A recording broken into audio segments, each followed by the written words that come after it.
திமுக MP Dayanidhi Maran தாக்கல் செய்த அவதூறு வழக்கை ரத்து செய்ய கோரி அதிமுக பொதுச் செயலாளர் எடப்பாடி பழனிசாமி சென்னை உயர்நீதிமன்றத்தில் ஒரு மனுவை தாக்கல் செய்திருக்கிறார். நடந்து முடிந்த மக்களவை தேர்தல் பிரச்சாரத்தின் போது மத்திய சென்னை திமுக எம்பி தயாநிதி மாறன் தொகுதி மேம்பாட்டு நிதியை முறையாக செலவிடவில்லை என அதிமுக பொதுச் செயலாளர் எடப்பாடி பழனிசாமி குற்றம் சாட்டியிருந்தார்.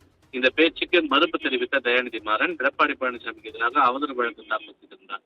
இந்த வழக்கில் சென்னை மாவட்ட ஆட்சியர் அலுவலக வளாகத்தில் இருக்கக்கூடிய எம்பி எம்எல்ஏக்கள் மீதான வழக்குகளை விசாரிக்கும் சிறப்பு நீதிமன்றத்தில் விசாரணை இருக்கக்கூடிய நிலையில் இந்த வழக்கை ரத்து செய்ய கோரி அதிமுக பொதுச் செயலாளர் எடப்பாடி பழனிசாமி சென்னை உயர்நீதிமன்றத்தில் ஒரு மனுவை தாக்கல் செய்திருக்கிறார்.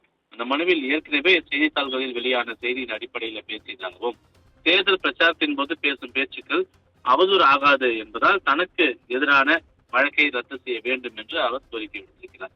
இந்த மனு விரைவில் விசாரணைக்கு வரும் என்று எதிர்பார்க்கப்படுகிறது. நன்றி சிவா.